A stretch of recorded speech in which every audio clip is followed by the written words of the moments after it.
찬송가 93장입니다. 찬송가 93장입니다.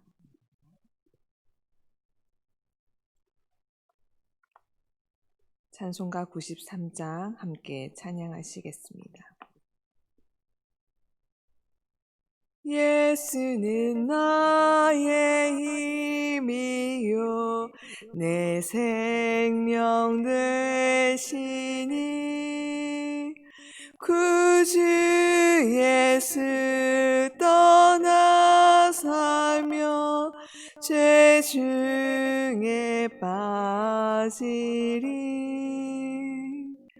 눈물이 앞을 가리고 내 맘에 근심 쌓일 때 위로하고 힘주시리 주 예수 예수는 나의 힘이요 내 친구 되시니 그네를 간구하며 풍성히 받으리 햇빛과 비를 주시니 추수할 곡식 많도다 귀한 열매 주시느니 주 예수 예수는 나의 힘이요 내 기쁨 되시니 그 명령을 준행하여 늘 충성하겠네 주야로 보호하시며 바른 길 가게 하시니 의지하고 따라가리 주 예수 예수는 나의 힘이요 내 소망 되시니 이 세상을 떠나갈 때 영생 얻으리 한없는 복을 주시고 영원한 기쁨 주신 나의 생명 나의 기쁨 주 예수 아멘. 함께 나눌 말씀 예레미야입니다. 예레미야 52장 24절부터 34절까지 말씀입니다. 예레미야 52장 24절부터 34절까지 말씀입니다.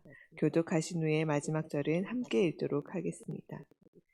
사령관이 대제사장 스라야와 부제사장 스바냐와 성전 문지기 세 사람을 사로잡고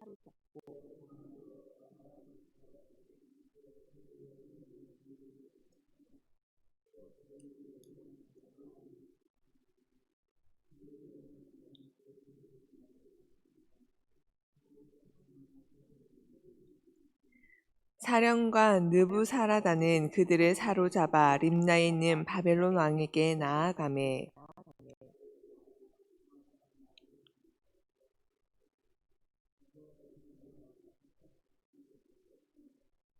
느부갓네살이 사로잡아 간 백성은 이러하니라.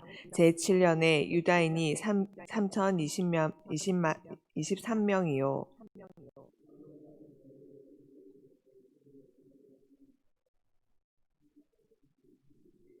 느부갓네살이 제23년에 사령관 느부사라단이 사로잡아간 유다 사람이 745명이니 그 총수가 4,600명이더라.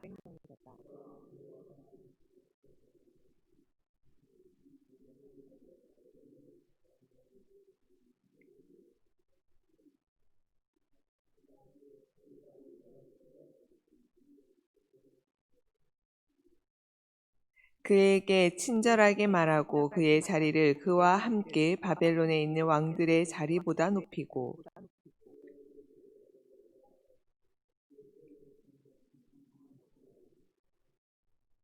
그가 날마다 쓸 것을 바벨론의 왕에게서 받는 정량이 있었고 죽는 날까지 곧 종신토록 받았더라. 아멘. 하나님은 당신의 백성들을 그 죄악을 엄격하게 판단하시고 철저하게 심판하시는 공의의 하나님이십니다. 하지만 그들의 완전한 파멸을 기뻐하시는 분은 아니십니다. 도리어 당신의 백성의 미래를 새롭게 열어주시는 사랑의 하나님이십니다. 24절부터 30절까지의 말씀은 완벽한 멸망과 또한 새로운 소망을 보여주고 있습니다. 24절부터 27절입니다. 사령관이 대제사장 스라야와 부제사장 스바냐와 성전 문지기 세 사람을 사로잡고 또 성 안에서 사람을 사로잡았으니 곧 군사를 거느린 지휘관 한 사람과 또 성중에서 만난 왕의 내시 7명과 군대인 감독하는 군 지휘관의 서기관 하나와 성 안에서 만난 평민 60명이라. 사령관 느부사라단은 그들을 사로잡아 림나에 있는 바벨론의 왕에게 나아가매 바벨론의 왕이 하맛 땅 림나에서 다쳐 죽였더라. 이와 같이 유다가 사로잡혀 본국에서 떠났더라. 바벨론의 제3차 침공 때 유다의 피해가 어느 정도였는지 설명해주고 있습니다. 대제사장과 부제사장 그리고 성전 문지기 세 사람이 사로잡혔습니다. 즉 유다의 최고 지도자들, 최고의 종교 지도자들이 붙잡힌 것입니다. 또한 정치, 군사력 이 모두 사로잡아 바벨론 왕에게 끌고 갔고 그 땅에서 모두 죽임을 당했습니다. 유다는 완전히 끝난 것입니다. 27절에 유다가 사로잡혀 본국에서 떠났다라는 표현은 하나님의 백성이 약속의 땅에서 완전히 쫓겨났음을 말해주고 있습니다.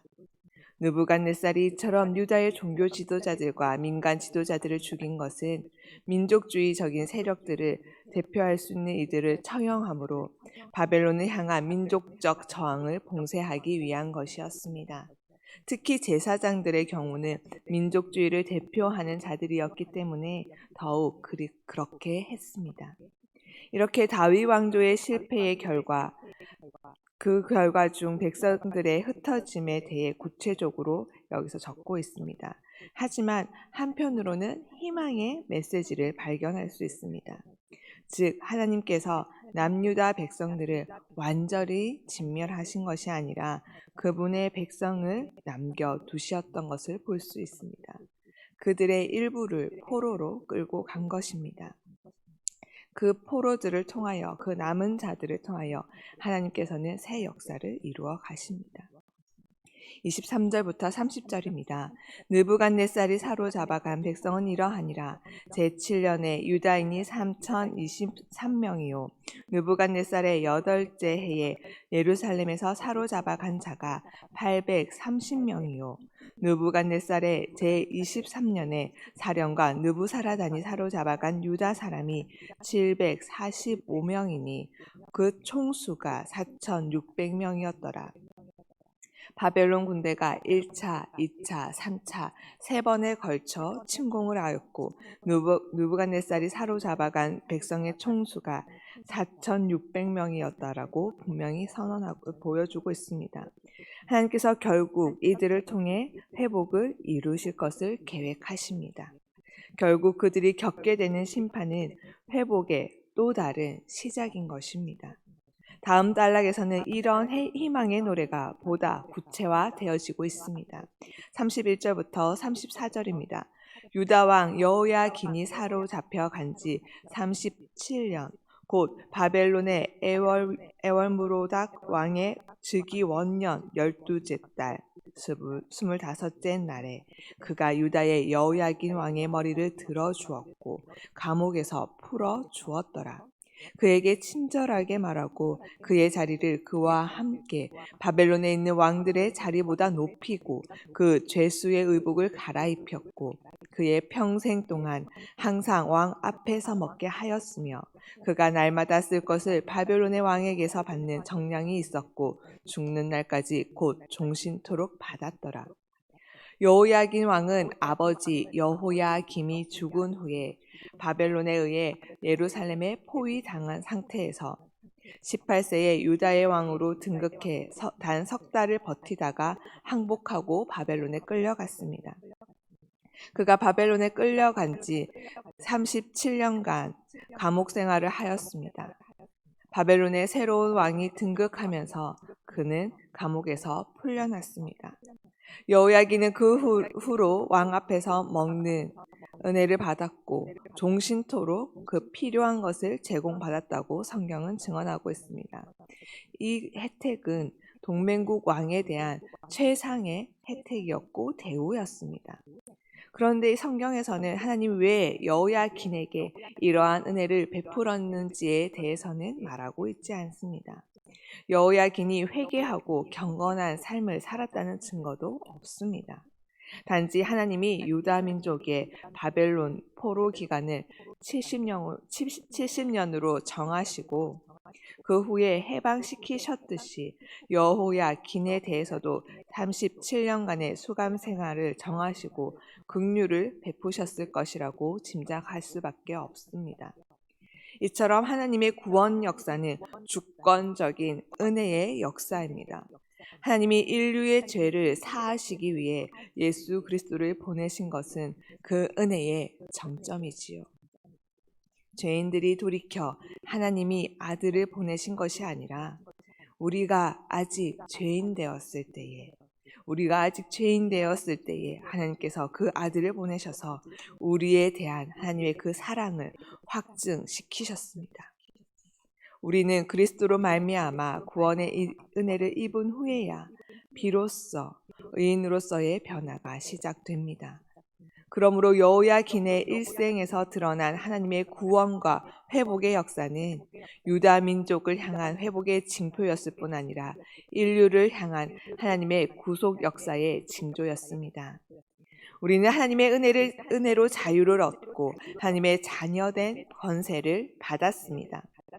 그러므로 죄에 대한 자유인으로서 더 이상 죄에 얽매이지 말고 성령의 인도하심을 따라 거룩한 길로 행함으로 영원한 하나님 나라 백성답게 영원한 자유를 누리며 살아야 합니다. 성도를 향한 하나님의 심판은 정결케 하시는 하나님의 작업이며 과정입니다. 이때 성도들에게 필요한 태도는 회복을 소망하고 악한 길에서 떠나 죄를 자복하며 여호와께로 돌아오는 것입니다. 하나님은 우리의 실패 속에서도 일하시는 하나님이십니다. 하나님께서는 우리의 삶에 전적으로 개입하셔서 회복을 약속하시고 하나님의 신실하심을 나타내십니다. 또한 하나님의 말씀이 성취하는 능력이 있습니다. 하나님께서는 선포하신 말씀을 성취하시기까지 결코 쉬지 않으십니다. 즉 하나님의 말씀은 성도의 삶 속에 실제로 역사하고 성취되는 생명력이 있습니다. 우리가 예레미야서를 묵상하며 우리가 하나님을 경외하지 못하였음을 깨달았습니다. 그럼에도 하나님께서는 우리를 포기치 않으셨습니다. 그 약속을 변개치 않으시고 오늘도 우리에게 찾아오십니다. 그 사랑으로 죄에 얽매이지 않고 자유를 누리는 우리가 되기를 간절히 기도합니다. 성령의 인도하심을 따라 거룩한 길로 행하기를 간절히 소망합니다. 그리하여 이 땅에서 하나님 나라 백성답게 온전해져 가기를 기도하며 소망합니다. 또한 실패의 자리에 있는 자들에게 진정한 희망의 메시지를 전하며 희망 없는 인생들이 진정한 희망을 찾아서 돌아올 수 있도록 우리가 그 통로의 역할을 감당하기를 또한 소망하며 나아가길 소망합니다. 함께 기도하시겠습니다.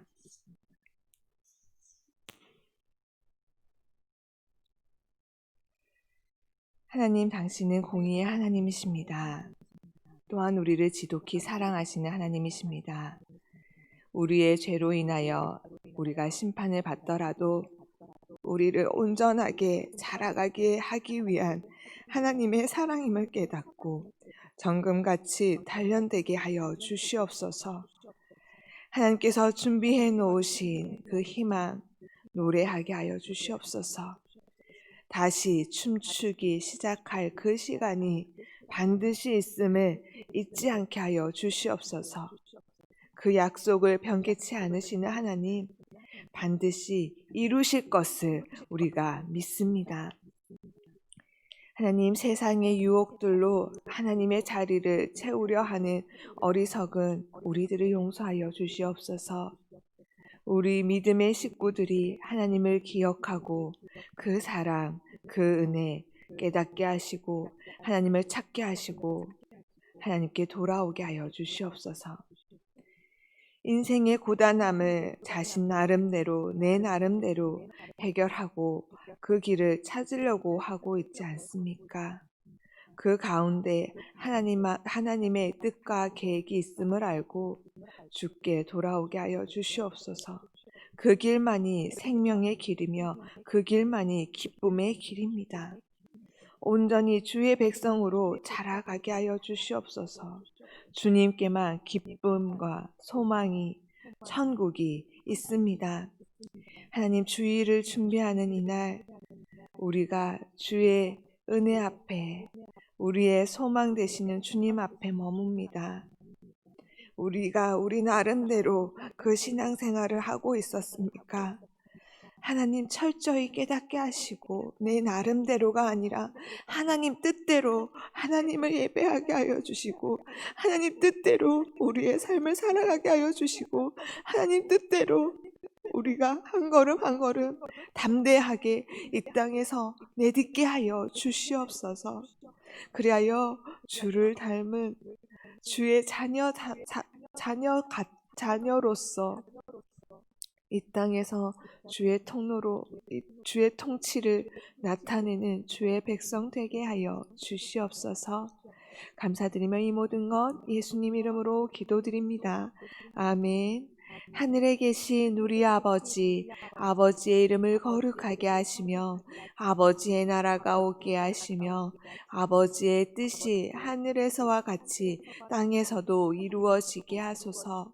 오늘 우리에게 일용할 양식을 주시고 우리가 우리에게 잘못한 사람을 용서하여 준 것 같이 우리 죄를 용서하여 주시고 우리를 시험에 빠지지 않게 하시고 악에서 구하소서. 나라와 권능과 영광이 영원히 아버지의 것입니다. 아멘.